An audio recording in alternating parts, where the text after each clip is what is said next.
Alright mga idol, usapang boxing na naman tayo. Pag-usapan nga lang natin ang ilang kaganapan sa mundo ng boxing. Ngunit bago yan, subscribe na sa Boxing Glove PH. So yun yung mga idol, kung maaalala nga po natin, sinabi ng kasalukuyang WBA Asia and IBF Pan Pacific Super Bantamweight Champion Carlames Wonderboy Martin na willing siyang maging sparring partner ng ating kasalukuyang Unified Super Bantamweight Champion Marlon The Nightmare Tapales bilang paghahanda nga sa paparating niyang laban kontra kay Naoya Inoue.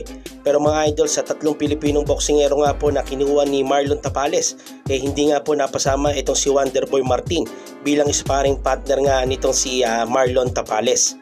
Sa ngayon mga idol, puspusa na nga po ang training ng ating Unified Super Bantamweight Champion Marlon The Nightmare Tapales sa Baguio mga idol, kasama ang mga Pilipinong sparring partner niya.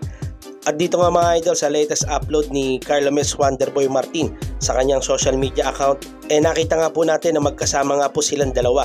Kaya naman ang tanong nga po ng karamihan, nagkaroon nga ba ng sparring sa pagitan nilang dalawa? So mga idol, naghanap-hanap nga po ako ng mga video clip kung meron nga bang naganap na sparring, pero wala nga po akong nakita.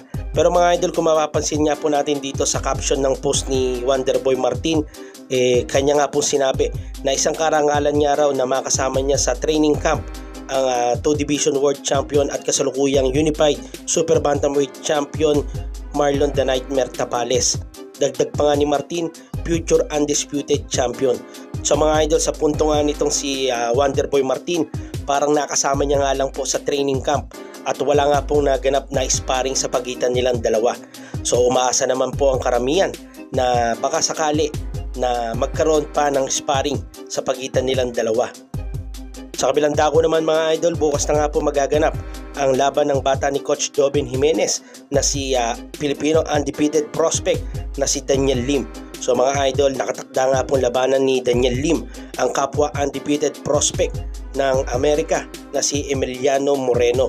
So mga idol, magaganap nga ang laban nila sa White Sands Center sa Plant City, Florida, USA.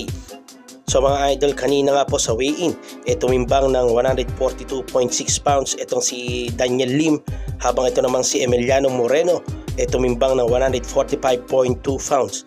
So may malinis na kartada nga itong dalawang boksingero.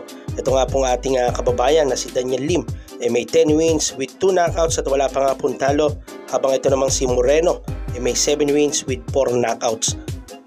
So medyo dehado nga lang itong ating kababayan mga idol, dahil may higit isang taon nga pong hindi lumaban itong si Daniel Lim, habang ito namang si Emiliano Moreno, ito na nga po ang pang-apat na laban niya ngayon lamang taong 2023. Sa iba pang balita mga idol, wag nga rin po natin kalimutan suportahan ang muling pagbabalik ng ating kababayan at former world title challenger na si Genesis Azucar Servania. So mga idol, muli nga po magbabalik aksyon itong si Servania matapos ang mahigit isang taon. So mga idol, makakalaban nga po ni Servania itong si Waldo Sabu ng Indonesia. So magaganap nga ang laban nila sa darating na November 18 dyan nga sa Ho Tram, Vietnam. So huling lumaban nga itong ating kababayan na si Servania noong pang October 2022. So ang laban nga ito mga idol, tune-up fight nga para kay Genesis Servania, dahil ito nga pong si Waldo Sabu may kartadang 14 wins with 3 knockouts at may 15 losses. Habang ito namang si Servania may 34 wins with 16 knockouts at may 4 na talo. Sa ngayon mga idol, nakabase na nga po sa Japan itong si Genesis Servania. So hanggang dito na lamang muna tayo mga idol.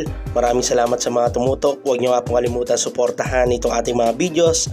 Please like, share, and subscribe. And please support boxing. Thank you. Subscribe na sa Boxing Glove PH.